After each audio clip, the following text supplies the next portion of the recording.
जय श्री राम। शंखनाद में आपका स्वागत है। उमर अब्दुल्ला जो अचानक फिर से नींद से जागे हैं और उन्हें पूर्ण राज्य के दर्जे की याद आ गई है कि जम्मू कश्मीर का पूर्ण राज्य का दर्जा नहीं है और मुझे समय समय पर इस बात को उठाना भी जरूरी है, तभी तो लगेगा कि मैं कश्मीर के लिए कुछ कर रहा हूं, जम्मू कश्मीर के लिए कि मैं पूर्ण राज्य का दर्जा मांग रहा हूं। इसीलिए उमर अब्दुल्ला ने फिर से पूर्ण राज्य के दर्जे की मांग की है और इन्होंने 20 जुलाई को जब संसद सत्र शुरू हो रहा है उसी दिन जंतर मंतर पर प्रोटेस्ट के लिए विपक्षी पार्टियों को न्योता दिया है कि विपक्षी पार्टियां जो इंडिया अलायंस का हिस्सा है, जैसे कांग्रेस है, डीएमके है, टीएमसी है, इन सबको, समाजवादी पार्टी है, इनको न्योता दिया है कि आए और यहाँ पर हमारे साथ प्रोटेस्ट करें और कश्मीर के लिए, जम्मू कश्मीर के लिए पूर्ण राज्य का दर्जा मांगे। लेकिन उमर अब्दुल्ला की स्थिति ये है कि कोई भी राजनीतिक दल इनका साथ नहीं दे रहा है, इनके इस मांग में समर्थन नहीं कर रहा है। किसी ने भी आने के लिए हामी अभी तक नहीं भरी है, यहाँ तक कि पुलिस ने परमिशन भी अभी तक नहीं दी है, क्योंकि एक तो वो ऐसा दिन है जब संसद सत्र शुरू होगा, फिर बहुत ही संवेदनशील मामला है, तो इसीलिए इनको परमिशन नहीं दी है। फिर वहां पे अभी जंतर मंतर पर एक कॉकरोच पार्टी वाले भी कब्जा करके बैठे हैं, तो वो तो इतनी सी एक रोड है, उस पर कौन कौन प्रोटेस्ट करेगा। तो इसके लिए अभी इन्हें परमिशन नहीं मिली है और इसी को ये इस्तेमाल कर रहे हैं कि देखो हमें तो इसके लिए परमिशन भी नहीं दी जा रही है, तो राजनीतिक पार्टियां हमारा सपोर्ट करें। लेकिन उमर अब्दुल्ला कश्मीर में फंसे हुए हैं और यहाँ इन्होंने इंडी पार्टियों को भी फंसा दिया है। देखिए, ये जो मुद्दा है जम्मू कश्मीर को पूर्ण राज्य का दर्जा, इसमें कोई भी राजनीतिक पार्टी खुलकर बोलना नहीं चाहती, क्योंकि कश्मीर का मुद्दा ऐसा है जिसमें आप कुछ हाँ बोलो तो भी फंसोगे, ना बोलो तो भी फंसोगे। हाँ बोलते हो तो कश्मीर के अलावा जो जम्मू का हिस्सा है, जो भारत के बाकी लोग हैं, वो आपको देखेंगे इस नजर से कि आप जो है वहां पर वही अलगाववादी भावनाओं को, वही भारत विरोधी भावनाओं को बढ़ावा देना चाहते हैं। जब वहां पर बिना पूर्ण राज्य के भी बढ़िया चल रहा है तो पूर्ण राज्य की क्या जरूरत है। अगर आप वहां पर ना बोलते हैं इसके लिए तो वहां के मुसलमान और प्लस बाकी जगहों के मुसलमान भी नाराज हो जाएंगे, तो उसका भी बड़ा डर सताता है। इसीलिए चुप्पी साधी हुई है और इन्होंने ये चिट्ठी लिखकर, ये न्योता लिखकर इनको भी फंसा दिया है कि अब कांग्रेस क्या करेगी, पूर्ण राज्य का दर्जा मांगे या ना मांगे। जम्मू वाले कहते हैं कि मत दो, हमें नहीं चाहिए। कश्मीर वाला अगर मांग रहा है तो कांग्रेस को तो दोनों जगह रहना है, तो कैसे बोलेगी आम आदमी पार्टी, कैसे बोलेगी। और समाजवादी पार्टी अभी तो चुनाव सिर पर है, तो इसलिए इन पार्टियों ने चुप्पी साधी और उमर अब्दुल्ला अलग थलग पड़ गया है और यहाँ अपनी राजनीति साधना चाहता था। संसद सत्र आते ही इनको जो है इस सब के एक तरह से जाग जाते हैं, इंजेक्शन लग जाता है कि अरे अरे अब तो मुद्दा उठाना है, तो यही इन्होंने किया। लेकिन अभी अपने मुद्दे में फंसे हैं और जो जम्मू कश्मीर में इस वक्त हो रहा है उससे उमर अब्दुल्ला को और लग रहा है कि अब हमारे लिए यहाँ पर चांस जो है वो दिन पर दिन कम हो रहे हैं।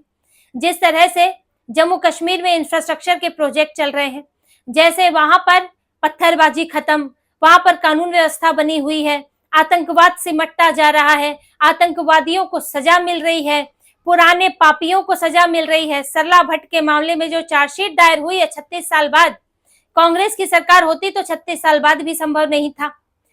कम से कम जो आरोपी है, जिन्होंने वो घटिया काम किया, उनको कभी, चाहे 36 साल बाद ही सही, लेकिन सजा तो मिलेगी, अंजाम तक तो पहुंचेगा मामला।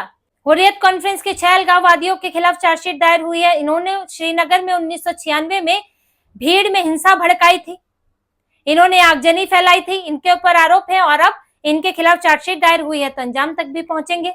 और ये भी सालों बाद, इतने सालों बाद हुआ है, 30 सालों बाद हुआ है। तो ये एक मैसेज जा रहा है कि आपने जो अभी तक वहां पर मनमानियां की, जो वहां पर दूसरे धर्म के लोगों के साथ, हिंदुओं के साथ, सिखों के साथ जो अत्याचार किए, कश्मीरी हिंदुओं को मारकर उनको वहां पर लाखों तो हत्याएं की ही और उनको भगाया गया वहां से, उनकी बहन बेटियों के साथ जो तुमने दुराचार किया उसके भी तुम नपोगे। और जो कश्मीर में जो इन्होंने और आज तक आग भड़काए रखी है उसका भी जवाब देना पड़ेगा। और जो हो रहा है उससे उमर अब्दुल्ला, हुर्रियत कॉन्फ्रेंस, इन लोगों को बड़ी समस्या है। इन लोगों को लगता है कि अब पहले वाला कश्मीर तो रहा नहीं, तो हमारी राजनीति कैसे चलेगी। और अगर हम यहाँ ये सब चीजें नहीं करा पाए तो हम वो पाकिस्तान वाले आका को कैसे खुश करेंगे। तो इनके एजेंडे सेट नहीं हो रहे हैं और इसीलिए ये लोग पूर्ण राज्य के दर्जे की मांग कर रहे हैं। अभी इन्होंने पूर्ण राज्य के दर्जे की मांग के लिए हुर्रियत के ही मीरवाइज उमर फारूक को भी न्योता दिया था, जिस पर सरकार की भी त्योरियां चढ़ गई थी। हालांकि वो आ नहीं रहे हैं, लेकिन इन्होंने न्योता दिया था। तो अलगाववादियों को, जो कश्मीर के अलग होने की बात करते हैं, ऐसे लोगों को इकट्ठा करो। और क्या पूर्ण राज्य का दर्जा सबको चाहिए? जम्मू वालों को तो चाहिए नहीं, कश्मीर वालों को भी खास मतलब नहीं है, क्योंकि बिना पूर्ण राज्य के भी वहां पर बढ़िया चीजें चल रही हैं और सीधे सीधे सेंटर से फंड आता है और योजनाएं तेजी से चलती हैं। जबकि पूर्ण राज्य का दर्जा हो जाता है तो फिर घसीटा लगता है, सेंटर से कुछ आ रहा है, राज्य से कुछ आ रहा है, राज्य कई योजनाएं सेंटर की लागू नहीं करेगा क्योंकि इसमें तो पीएम मोदी का नाम हो जाएगा, कई चीजों में अड़ंगा लगाएंगे तो राज्य का विकास भी रुकता है। तो वहां के लोगों को भी नहीं चाहिए, चाहिए किसे? उमर अब्दुल्ला को चाहिए। क्यों चाहिए? क्योंकि ये अपनी मनमानी नहीं कर पा रहे हैं। पूर्ण राज्य के दर्जे में आप होते हैं मुख्यमंत्री, तो सारी पावर आपके हाथ में होती है, आप जो है केंद्र से डील करते हैं। लेकिन आज क्या है इनके हाथ में? छोटी मोटी चीजें। ये कोई आदेश देते हैं, एलजी को ठीक नहीं लगता तो एलजी उसे खारिज कर देते हैं। आज एलजी के हाथ में सब कुछ है, उमर अब्दुल्ला के हाथ में कुछ डिपार्टमेंट जरूर हैं, लेकिन उससे मनमानियां नहीं हो सकती।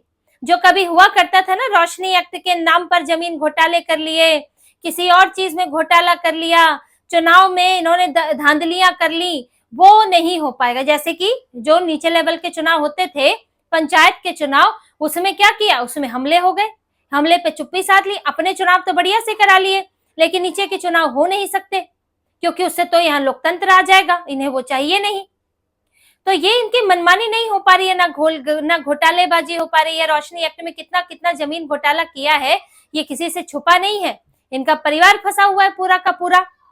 इनके ना तो पुलिस इनके हाथ में है, ना तो इनके हाथ में अब ये है ट्रांसफर पोस्टिंग इनके हाथ में नहीं है, तो कैसे करें? यहाँ तो आज आतंकवादी है, उनको समर्थन करने वाले पकड़े जाते हैं तो पुलिस से छुड़वा नहीं सकते। पहले तो फोन आ जाया करता था, तो पुलिस वाले पकड़े भी, सेना पकड़े भी तो छोड़ना पड़े उन लोगों को। आज ये नहीं कर सकते। आज जो आतंकवादियों को मदद करता है उसको सस्पेंड किया जा रहा है, उसकी नौकरी ली जा रही है, नौकरी से निकाला जा रहा है। पहले इनके हाथ में होता था, ये करते नहीं थे। तो इनको ये लग रहा है कि एक तो पावर चली गई हाथ से, फिर हम अपने आकाओं को खुश नहीं कर पा रहे हैं। तीसरी समस्या एक और है कि हम चुनाव में किस मुंह से जाएंगे? चुनाव में भी तो अगली बार जाना है, दोबारा तो आएगा चुनाव। वहां क्या बताएंगे कि हमने क्या किया? हम तो ना तो आतंकवादियों को छोड़ा पाए, ना तो हम जो है वहां आतंकवादियों के समर्थकों को ना तो हम सुरक्षित रख पाए, ना तो हम यहाँ पत्थरबाजी आगजनी हम यहाँ करवा पाए। हमने किया क्या कश्मीर के लिए? तो इन्होंने यही किया ना इतने सालों में, और किया क्या है इन्होंने? तो हम क्या लेके जाएंगे? अब डेवलपमेंट प्रोजेक्ट की बात होगी, वो तो भी केंद्र सरकार कर रही है। तो उमर अब्दुल्ला परेशान है, इनकी अपनी राजनीति करने का मौका नहीं मिल रहा है इन्हें कि अब हम अगले चुनाव में अपने लिए क्या लेकर जाएंगे। तो यही लेकर जाएंगे पूर्ण राज्य का दर्जा। अब इन्होंने ये भी कहा था पूर्ण राज्य के दर्जे हमें दिलाऊंगा, कोशिश करूंगा। अब यहाँ से पीडीपी भी सवाल उठाती रहती, पिन मारती रहती है कि पूर्ण राज्य का दर्जा नहीं दिला पाए हैं। तो इनको ये भी दिखाना है कि देखो मैं तो कोशिश कर रहा हूं, लेकिन केंद्र सरकार ही नहीं दे रही है, तो फिर मेरी इसमें गलती नहीं है। तो ये सारी चीजें सोचकर उमर अब्दुल्ला जो इसमें फंसे हुए हैं कि अब यहाँ दिल्ली आते हैं तो अमित शाह कह देते हैं कि भैया शांति से बैठो, जब तक हालात नहीं सुधरेंगे तब तक नहीं बदलेगा। आतंकवादी घटनाएं होती रहे, आप वहां पर अलगाववादियों का साथ देते रहे और आप कहें कि पूर्ण राज्य का दर्जा देकर आपको सारी ताकत दे दे, तो वो नहीं होगा। फिर वहां जाते हैं तो वहां पर विपक्ष का दबाव होता है, तो करे क्या? तो उमर अब्दुल्ला की तो हालत ऐसी ही हो गई है। इसीलिए इन्होंने संसद सत्र का मौका चुना है कि चलो फिर भी कुछ कुछ करके जो है इसमें मैं थोड़ा चर्चा में आ जाऊं कि मैं कुछ कर रहा हूं। वरना आपको क्या कश्मीर के लिए, जम्मू के लिए आपके पास यही है? क्या आपको कुछ और मांगने को नहीं है? क्या आपके पास कोई और सवाल नहीं है कि केंद्र सरकार ये कर सकती है, वो कर सकती है, ये चीजें करे, वहां पर इस चीज की कमी है? क्या सिर्फ मांगने के लिए यही है पूर्ण राज्य का दर्जा? और पूर्ण राज्य के दर्जा ना होने से नुकसान क्या हो रहा है? क्या एक ही यूटी है? यूटी तो यहाँ दिल्ली भी है, पुडुचेरी भी, और भी यूटी है। वहां तो कोई समस्या नहीं हो रही है कि यूटी होने से कोई समस्या तो हो नहीं जाती। चुनाव हो रहे हैं, लोकसभा के भी, विधानसभा के भी है। तो समस्या कहाँ है पूर्ण राज्य का दर्जा ना होने से? और ऐसा नहीं कि सिर्फ कश्मीर के लिए है, तो जम्मू के लिए भी है पूर्ण राज्य का दर्जा। पूर्ण राज्य का दर्जा ना होना, तो समस्या इनसे पूछो तो ये बता नहीं पाएंगे, लेकिन हंगामा जरूर करना है। और हंगामा इन्हें अपने लिए करना है क्योंकि इनके पास फुल पावर नहीं है। अब महबूबा मुफ्ती कल को भी अगर सत्ता में आई, ये अब्दुल्ला मुफ्ती परिवार जो है, ये पहले की तरह ना तो ये सरकार के साथ कोई बार्गेन कर सकते हैं, ना ब्लैकमेल कर सकते हैं, ना लूट खसोट कर सकते हैं। तो इनके हाथ पांव सब बंधे हुए हैं, बस एक नेता बन के बैठे हुए हैं। अब यही छटपटाहट है जो दिल्ली में भी नजर आती है, और अपनी छटपटाहट में इन्होंने दूसरे दलों को भी फंसा लिया है और खुद भी अलग थलग पड़ गए हैं कि कोई साथ नहीं दे रहा है इनका, किसी ने इसके लिए हामी नहीं भरी है। देखिए, जम्मू कश्मीर में बयान देना अलग है, लेकिन दिल्ली में कश्मीर के मुद्दे पर अलगाववाद जैसी बातें करना बिल्कुल अलग है। और कांग्रेस, आम आदमी पार्टी, सपा ये सब जानते हैं। तो यहाँ आप देखिए, इनका प्रोटेस्ट की परमिशन नहीं मिलती है तो क्या उमर अब्दुल्ला ऐसे ही कॉकरोच वालों की तरह बैठ जाएंगे तंबू गाड़ के कि क्या करेंगे?